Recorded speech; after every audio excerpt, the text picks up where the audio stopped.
And groundbreaks for Era Development Hotel in St. Kitts. Development will create more than 300 jobs in the local economy. Regionally, Dominica's ANC Post Authority denies opposition claims of overseas voters for elections. Internationally, court rejects Bill Cosby's appeal of assault conviction. And in sports, Hurricane spinner Jason Campbell suspended from bowling. We'll have the details of these and other stories after this message.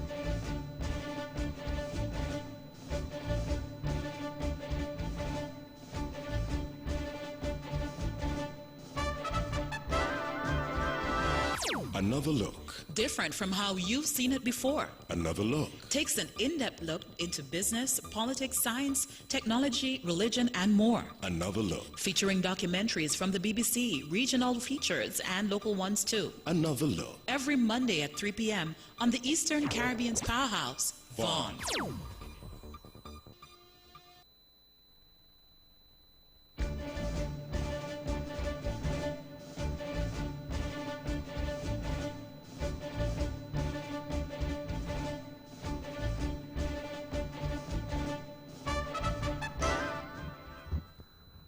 Welcome back and now on to the national news in detail. There is a decline in the financial services sector here at Nevis, and that's according to Nevis's Premier, the Honorable Mark Brantley. Financial services are the economic services provided by the finance industry, which encompasses a broad range of businesses that manage money. In presenting the 2020 budget for Nevis, he made this statement in relation to the sector.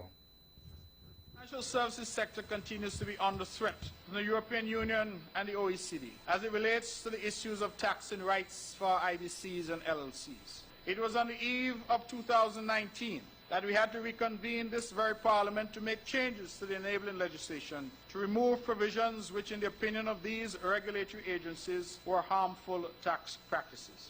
This level of uncertainty has already manifested itself in a market decline of 30% in the number of new incorporations for the period January to September 2019, which stood at 1,043 when compared to the 1,605 entities registered during the similar period 2018. He also mentioned how much of an impact this has on the sector. This has also resulted in a decline in revenue collection of some 12.3%. The revenue generated for the period September 2019 stood at 9.3 million when compared to the amount of 10.6 million collected for the similar period in 2018. The total number of active entities currently on the respective product registers at the end of September 2019 stood at 14,970. Nevis's Premier, the Honorable Mark Brantley. Another hotel brand, Era Development Hotel, was launched in St. Kitts. This as a brief groundbreaking ceremony was held on Monday, December 9th.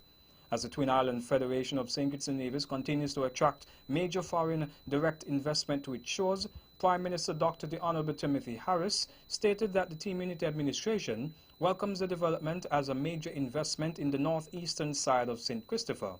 The hotel will be constructed on approximately 350,000 square foot of land at Brighton's estate in Cayon and will feature 240 rooms with great Atlantic views and a commercial shopping mall. It will also feature amenities such as a swimming pool, a bank, a bar, spa, gym, salon and a supermarket, as well as authentic Asian, European, Caribbean restaurants. Also present at Monday's ceremony was Parliamentary Representative for Constituency Number 8, in which Brighton Estate lies, the Honourable Eugene Hamilton, and in his remarks he stressed to the developers the importance of incorporating as many locals as possible throughout the life of this project. Chief Executive Officer CEO of Era Development, Mr. Leo Zinn, noted that the development will create over 300 jobs in the local economy. Public servants here in St. Kitts and Nevis can expect an early salary as the 2 VAT days and Christmas approaches. Individuals on the Poverty Alleviation Program PAP will also see an early disbursement of monies. The announcement was made by Prime Minister Dr. the Honorable Timothy Harris during his monthly press conference last Wednesday, December 4th. We welcome around 959 cruise passengers, and we record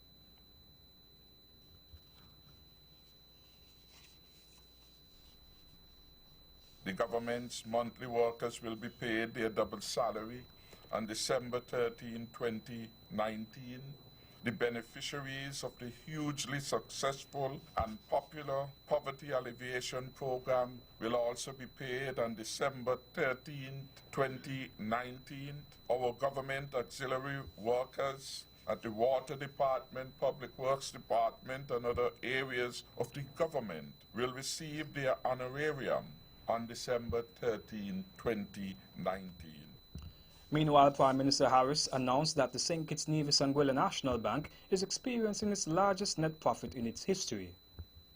Our national bank is set to pay out a record 15% dividend, or $20.3 million, once the proposal is approved at its AGM intended for 9 December 2019.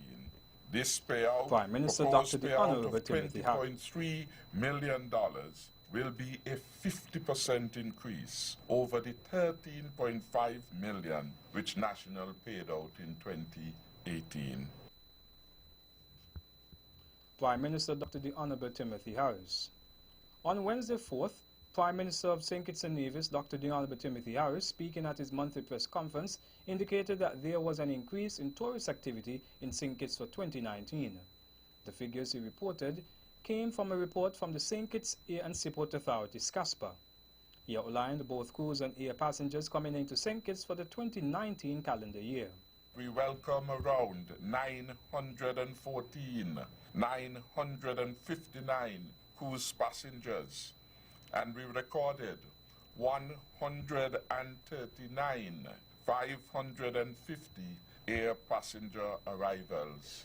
To date then, over 1 million persons have visited St. Kitts and Nevis, the smallest and the most scenic country in the Caribbean region. CASPER reports that 7,249 flights have come to the country as at the end of September 2019, and this compares well to the 7,118 over the same period in 2018. The Finance Minister explained that his Team Unity administration has put in place security measures to ensure safety at the various tourist sites on the island. To enhance tourist safety, we introduce what has been described as tourism island constables. We train them and we strategically place them at most tourist attractions, Port Zante, St. George's Anglican Church, and at Independence Square. The report so far is that they have been doing quite a good job, and I hope that continues to be so. Prime Minister Dr. The Honourable Timothy Harris. St. Kitts and Nevis is being represented at the 25th meeting of Conference of the Parties COP25 to the United Nations Framework Convention on Climate Change, as it is being held in Madrid, Spain from December 2nd to the 13th. The meeting is a crucial one where parties will be deliberating on various issues including adaptation, mitigation, technology and finance. The impacts of climate change are occurring worldwide, affecting all of us, and still greenhouse gas concentrations are reaching record levels and temperatures continue to rise. The St. Kitts and Nevis delegation comprises of Mr. Gene Knight, Senior Project Officer from the Policy Planning Unit, Ms. Cheryl Jeffers, Conservation Officer, and Mr. Darian Edmead, Environmental Education Officer, both from the Department of Environment, and Ms. Nikita Brown, Oceanography and GIS Officer from the Department of Marine Resources. The officers will be following agriculture, science, technology, and loss and damage issues respectively. The delegation will use every opportunity to remind parties of their commitments as outlined in the Paris Agreement and make a strong appeal to increase ambition. And lastly, in our national news segment, community policing has been incorporated into regular duties in the Sandy Point district in St. Kitts. With this recent development, Superintendent for District B, Mr. Travis Rogers, stated that policing in the 21st century has changed tremendously and is important. One of the benefits derived from the community engagements is that policemen are able to collect important information which aids in crime fighting. The superintendent added that the officers in the district had been doing community policing for over a year now, but since the mandate was put in place officially by the High Command, the activities became more structured. However, Superintendent Rogers noted that one of the biggest challenges was earning the trust of the persons the police interacted with, but over a period of time, the community embraced the lawmen. He noted that with the increase in activities for the season, the police will have a heightened presence on the streets and there will be an increase in day and night patrols.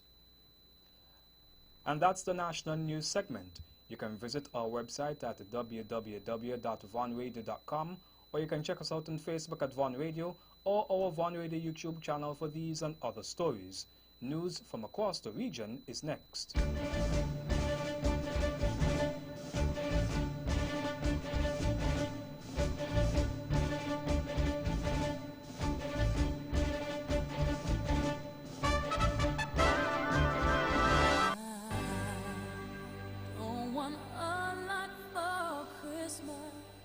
It's Christmas, and the Bank of Nevis Limited has special gifts just for you. Thinking about traveling to reconnect with family and friends, maybe purchasing gifts for your loved ones, or showing that special person in your life you care? Well, let's do it! Get an easy access loan up to $20,000 unsecured this season. Of course, that's not all. Our credit cards are easy to use and can be used anywhere in the world. So come and visit our Christmas tree this season for your mortgage, land, vehicle, and credit card presents. It's Christmas at the Bank of Nevis Limited, and we are improving the quality of life. Ho, ho, ho, ho! Merry Christmas!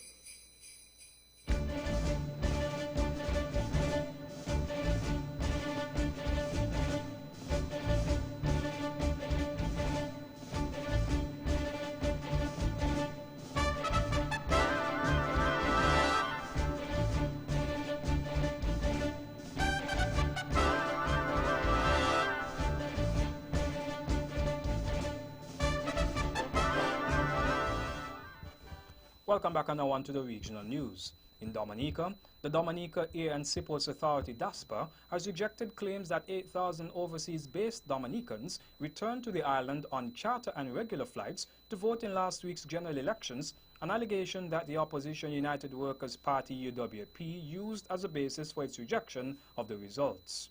Opposition leader Lennox Linton had leveled the charge after his party secured only 3 of the 21 seats in the House of Assembly, giving the Dominica Labour Party DLP a 5th consecutive term in office and Prime Minister Roosevelt Skerritt a 4th straight term as the country's leader.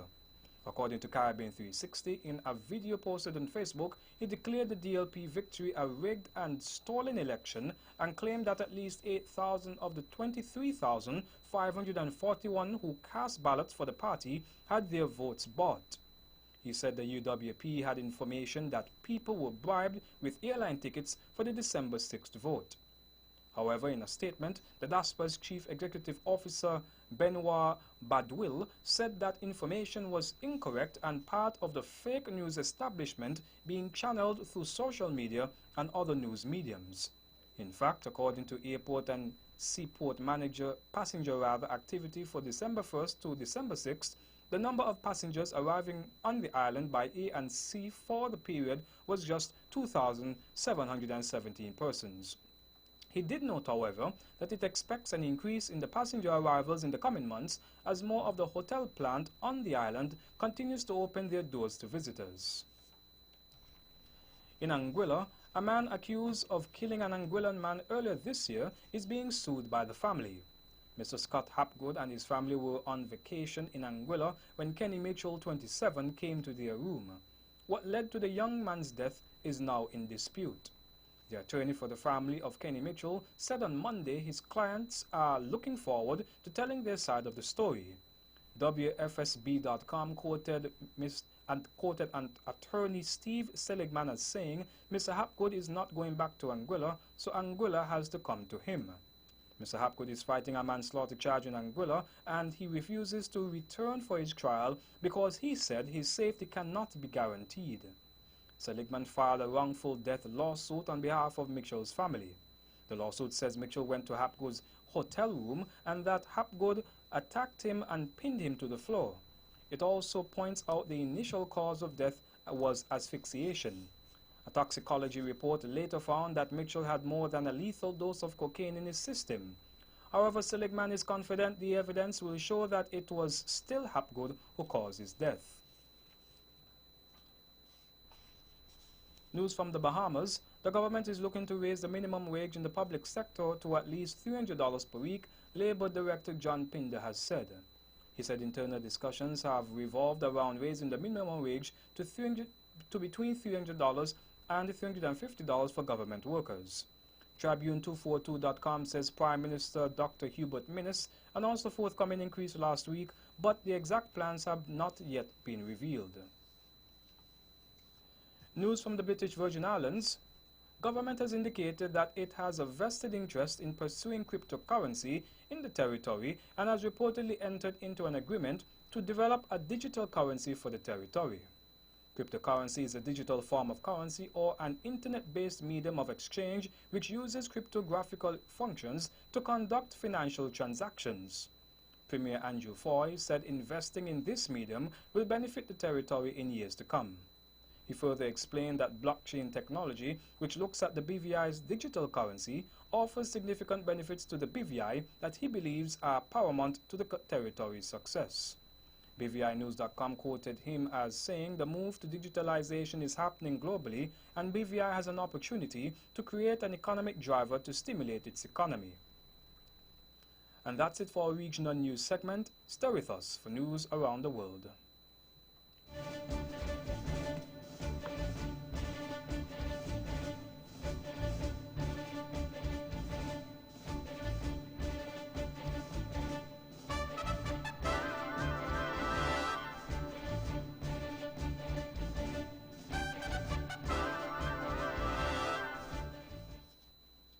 Welcome back and now on to the international news.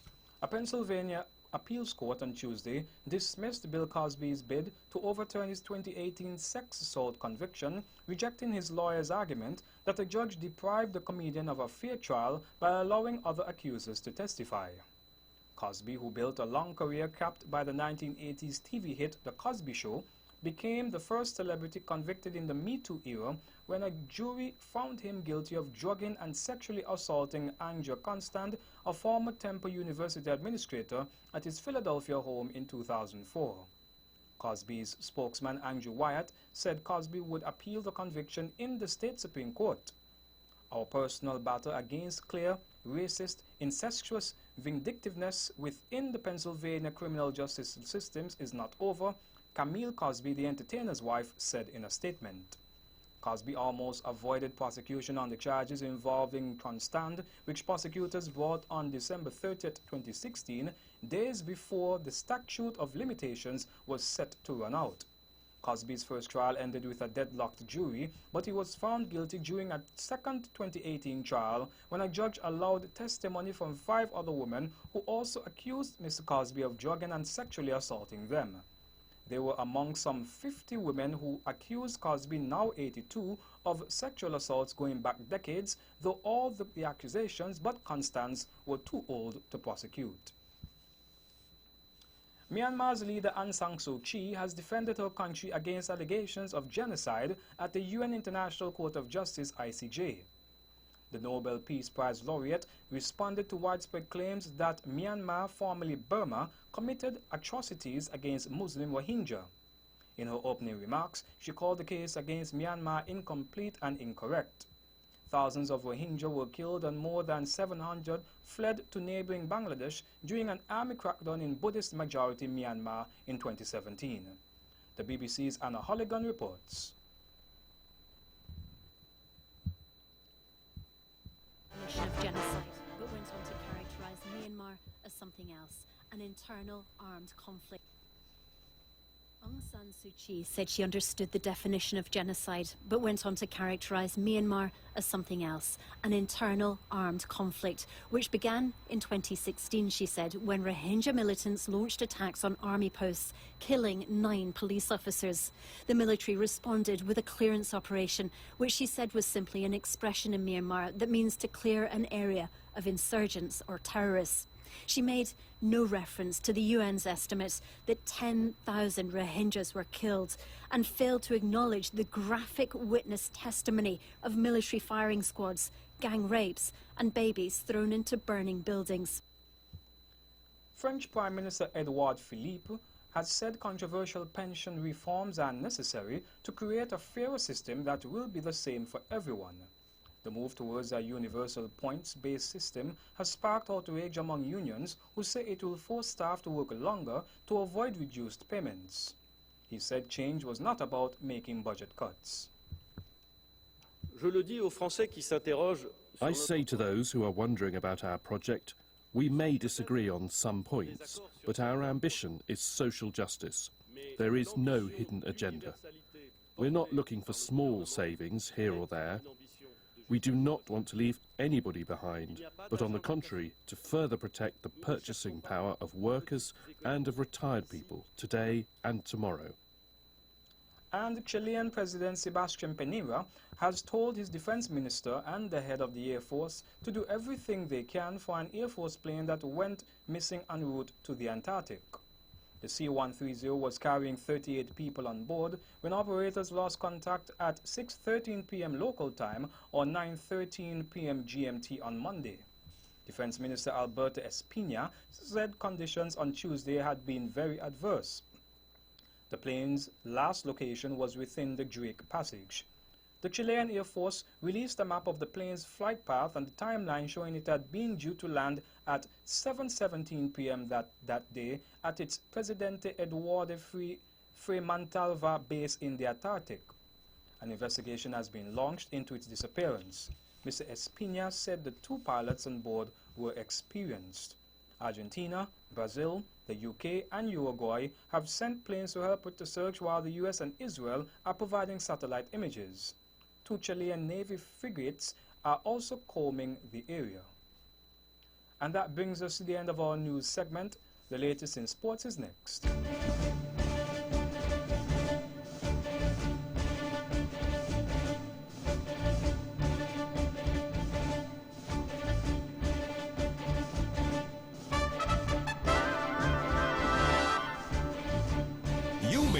And checked it twice. Gifts for the family, home renovations, new car, debt consolidation. Come in and finance all your Christmas dreams this season with a Christmas loan from TDC Financial Services. Get up to $50,000 with $35,000 unsecured and up to 4 years to repay. Win awesome prizes like 55-inch smart televisions, tablets, and much, much more. TDC is Christmas, where money is made easy.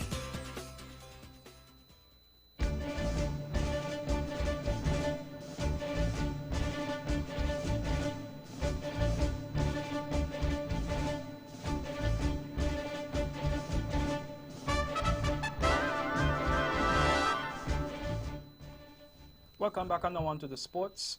In cricket, Cricket West Indies has confirmed that a report by an independent assessor at Loughborough University has found the bowling action of Leeward Islands Hurricanes left-arm spinner Vivian Jason Campbell to be illegal, and as such, he has been suspended from bowling in domestic West Indies matches with immediate effect. The assessment revealed that Campbell's deliveries exceeded the 15 degrees level of tolerance permitted under playing regulations.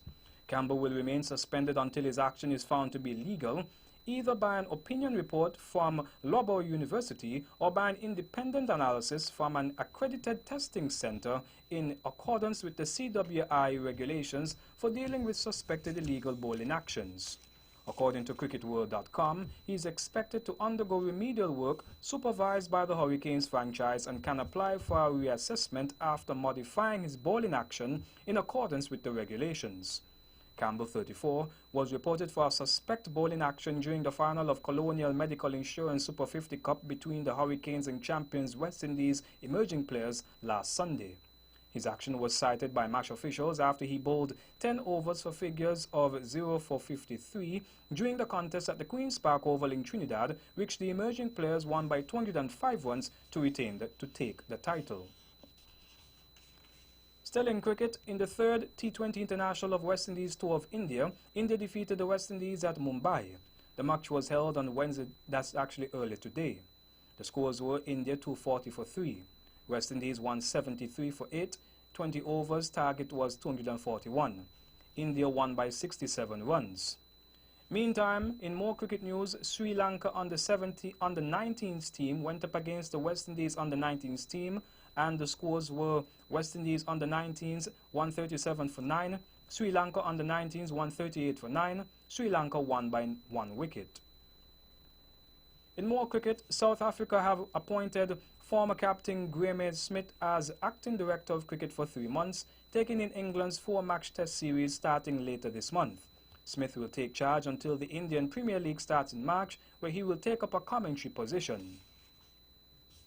In football, Napoli have sacked manager Carlo Ancelotti less than 3 hours after he guided them into the Champions League knockout stages. The Serie A club had not won in 9 games in all competitions until Tuesday's 4-0 success at home to Genk. Ancelotti was in his 2nd season in charge of Napoli, but they sit 7th in the league after that poor run. They are the only team to beat Liverpool in 90 minutes this season, defeating the Reds 2-0 in September. In basketball, here are the scores from last evening's games. Hornets 114, Wizards 107, 76ers 97, Nuggets 92, Heats 135, Hawks 121, Trailblazers 115, Knicks 87. And lastly, in our sports segment in athletics, sprints and jumps have provided the highlights of the first 3 days of the Southeast Asian SEE Games in Clark, the Philippines. All 3 medalists in the men's long jump exceeded the game's record of 7.87 meters, which had stood for 12 years. Malaysia's Andre Anura had 2 foul jumps that looked to land beyond 8 meters, but the 20-year-old finally managed a legal jump on his last attempt, taking the silver medal with a national record of 8.02 meters, worldathletics.org says. US-based Christina Knott of the Philippines set 2 game records in the women's 200 meters. Her 23.07 seconds in the heats erased the previous mark of 23.30 seconds that had stood for 18 years, but she went even quicker in the final, taking gold in 23.01 seconds. Defending champion Le Tu Chin had to settle for 2nd place in 23.45 seconds, but the Vietnamese sprinter gained revenge in the 100 meters, taking gold in one of the closest finishes of the athletics program so far. She retained her title in 11.54 seconds, as Knott was second, just 0.01 second behind. And that's it for sports. The weather is next.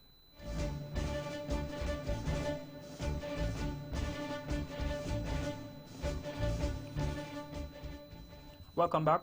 The weather tonight is expected to be partly cloudy to cloudy, with occasional brief passing showers and a slight chance of overnight thunderstorms. The weather tomorrow is expected to be partly cloudy to cloudy, with occasional brief passing showers. The winds, east-northeast at 10 to 18 knots, or 19 to 33 kilometers per hour, with higher spells over coastal waters and elevated terrain and gusting higher in some showers. The seas, 1.5 to 2.4 meters or 5 to 8 feet. A small craft advisory remains in effect. Beachgoers are advised that seas are marginally safe for beach-going activities in the waters east of the islands. The sunrise tomorrow will be at 6:30 a.m. And that's how we wrap up the major news package for today, Wednesday, 11th December 2019. Before we go, let's take a look at the headlines once again. Nationally, market decline of 30% recorded in Nevis's financial services sector as the sector is under threat, and ground breaks for Era Development Hotel in St. Kitts. Development will create more than 300 jobs in local economy.